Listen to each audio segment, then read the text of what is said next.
Long-range snipers are possibly the most hated archetype in shooters. It's been said so often how restrictive it can feel to go against, how polarizing the weapon is at different skill levels, and Splatoon has not been immune to this problem, with its first two long-range snipers having this exact set of issues. However, the latest installment, Splatoon 3, introduced the Sniper Rifle 5H, or Pencil, and I think this weapon was built to try and fix these issues with snipers, and I want to take a closer look into how it tackles the problems of snipers in a very unique way by making it a support. If you enjoy this type of video, please consider subscribing for more content on this game.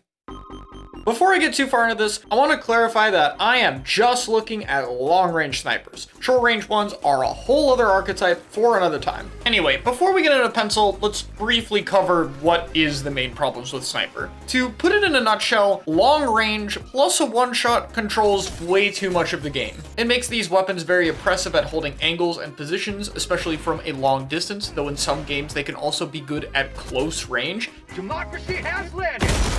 Making even the smallest mistake can get you very unfairly punished. These traits often make them some of the more powerful weapons in the game, but they're difficult to balance because they have very few stats to tweak, and the ones you can mess with usually fundamentally break the class or make them feel horrible to use. It's not that there aren't ways to play around snipers, it's that the counterplay usually involves passive, stally gameplay and basically avoiding fights in any kind of sniper sightline, which makes the game less fun for everyone involved, including the actual sniper players, and that's the main problem. While Splatoon has some differences in a more movement-focused, faster-paced environment and a turfing system, it has most of the same fundamental issues with its snipers as most shooters do. So how do we balance around such an extreme aspect as a one-shot kill from across the stage? Pencil got rid of it, which might sound a little bit crazy at first. That's a huge part of the class's identity, and getting rid of it could feel absolutely terrible if not done correctly. Now, Splatoon is not the only shooter to try removing the one-shot, but it does have a unique way of balancing around it. So how do you make a weapon appealing that doesn't do the thing that snipers are known for? Well, what I think ends up happening is with this one overtuned attribute removed, you can do so much with the rest of the weapon stats to make it feel powerful, and this is where Pencil's unique choices in its weapon design really gets to shine. It gets to do far more interesting things than most normal snipers could ever hope to contribute that gives this weapon far more depth while being more accessible to beginners of the class.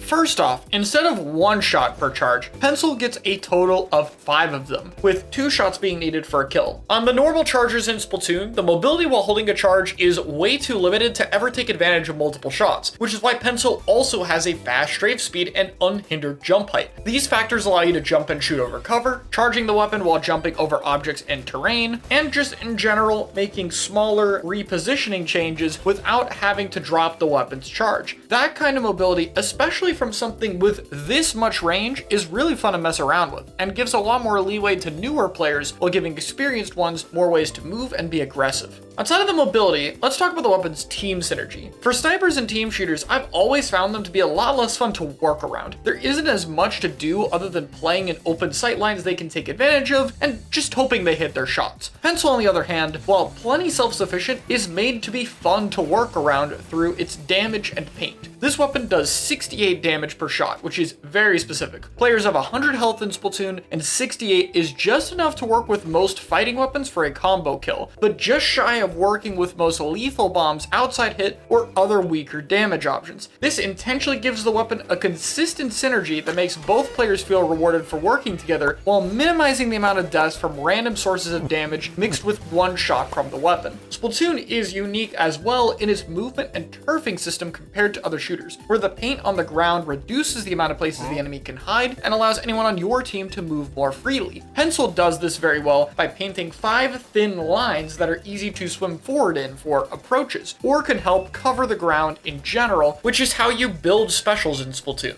Normal chargers in Splatoon are a paint deficit compared to other weapons in a team comp, but this one ends up covering for it, making it easier to pair with more options and creating more synergy. For example, close-range stealthy weapons that don't need damage combos can use the lines to threaten approaches. This means Pencil actually feels good to team with them. And that's not even the best part. That is the weapon's kit, and more specifically, the special weapon it has, Tacticooler. I've already gone over that this weapon can get a lot of its special, so an annoying one could easily ruin what the weapon has going for it. But instead, it actually directly addresses the passive gameplay associated with snipers. This special is a drink stand that your teammates can grab if they go close enough to it. These give various combat buffs like increased mobility and jump accuracy, but most importantly, they drastically reduce the penalty for dying. The respawn time is reduced by 4 seconds, and the special loss on death is cut from 50% to literally 0. You don't lose any at all. This special has become a centerpiece for Splatoon 3's metagame, and it directly involves incentivizing pushing in and being aggressive for everyone, including the sniper player, which can't farm their next special for 10 seconds after using it, and so has to take advantage of those buffs to also move forward.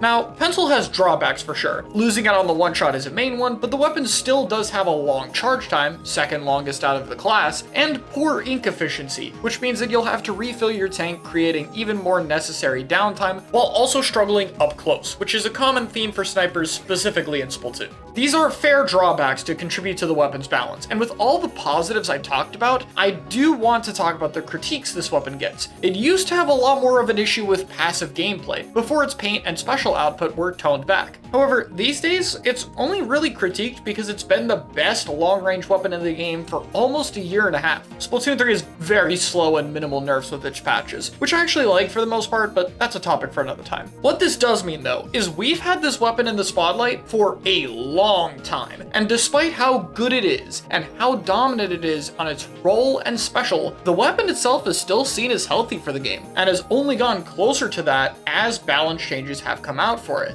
And that's the thing. At its absolute worst, this weapon just has overtuned issues that can very easily be adjusted. The design of this weapon at its core is good enough to be enjoyed with its balance issues for over a year now, and that's how I know they did a good job. Splatoon 3's solution of turning a sniper into part support works super well for this game. It makes building a variety of team comps easy, allows for synergistic and natural team play, gives a lot more stats for the weapon to be able to play around when balancing, and contributes to a fast-paced metagame that takes advantage of the unique turfing and movement system Splatoon is known for. While I can understand for some people the one-shot is essential to enjoying it, which would require a different solution, I think that Pencil is a very fun and creative change to the weapon archetype, while at the same time being a lot less punishing to go against, that deserves more credit for how well it's worked for this game.